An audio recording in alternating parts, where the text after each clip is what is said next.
Whether you like it or not, whether you understand it or not, whether you want to be a part of it, doesn't matter. You are in a spiritual battle. Today we want to talk about how to know your enemy so you can understand what he does and why he does it. Now, one way to do that is to know the names of our enemy. And so Revelation chapter 12, verse 9, we get a bunch of his names. It says, "So the great dragon was thrown out, the ancient serpent who's called the devil and Satan, the one who deceives the whole world. He was thrown to the earth with his angels with him." And he goes on and he says, "Well, salvation and power and kingdom of our God and the authority of his Messiah have now come, because the accuser of our brethren has been thrown out, the one who accuses them before God day and night." He's an accuser. The first name is the word devil, Greek word diablos, used 35 times in the New Testament. It means slanderer or accuser, and he's always making 5 accusations. The one talked about here, he accuses you to God. He's accusing you to God. He's telling God bad things about you. This is what happened in the book of Job.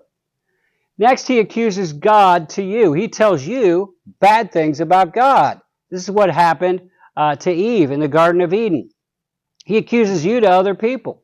He tells other people bad things about you. When you're not even there, he talks to them and tells them bad things about you because he wants to divide you. He tells other people, he tells you bad things about other people. He accuses other people to you. You get these thoughts in your head that they're such a terrible person and they're doing this and they're doing that. And then he accuses you to yourself. That's his major one. He tells you bad things about you. Now, we're going to talk more about this tomorrow, but this is that voice in your head that tends to defeat and discourage you. He's a devil. He's Satan. That name is used 52 times in Scripture. It means the adversary. It means the opposer, the enemy.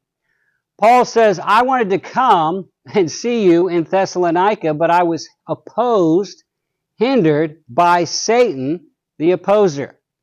He will put roadblocks up. When you try to move for God, we think, if I start moving towards God and moving for God, everything's going to be easy. But you find you take these steps towards God, you get opposition. Things happen.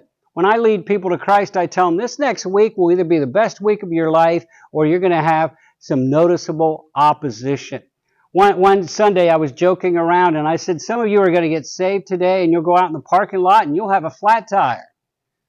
Well, we had 3 worship services that morning, and after the second one, a lady came up and she said, "I got saved in the first service, went out to my car, and I had a flat tire." She said, "But the guys at your church fixed my tire, and they also made an appointment. They're going to fix some other things on my car, so God's going to turn it into good. But tell those people it is true. Satan is an opposer. He's a tempter." The first time we see Satan in the Bible, he's tempting Eve. The first time we see Satan in the New Testament, he's tempting Jesus. He's the tempter. He's trying to pull you away from God. He's trying to get you to do a good thing, probably a good thing or a natural thing or a neutral thing, in an ungodly way, in a way that God does not sanction, in a way that God does not approve of. Everybody gets tempted. Jesus got tempted. You don't have to give in, but you need to understand he'll try to tempt you. He's a deceiver. This is his major method, is to lie. He's called the father of lies. He's called the deceiver. He's always lying, it says in John 8. It says that is his native language. He's a liar. Don't listen to his lies. He's a deceiver. He wants to lie to you. Right now, some of you are listening to this and Satan is lying to you. Think about it. If I could go through every thought you thought in the last week and highlight every lie, I could find every part of bondage in your life. Because Jesus said, you know the truth sets you free. Which, if you believe a lie, is going to put you into bondage. He's a liar. He's a deceiver. Ultimately, his goal is to be a destroyer. He's called the destroyer in the book of Revelation, Apollyon.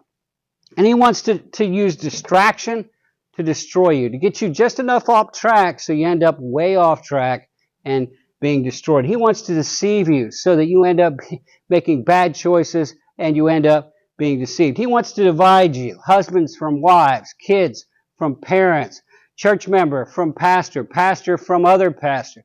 He wants to divide you. He wants to discourage you so that you don't share Christ. You don't serve God. You don't get up when you get knocked down.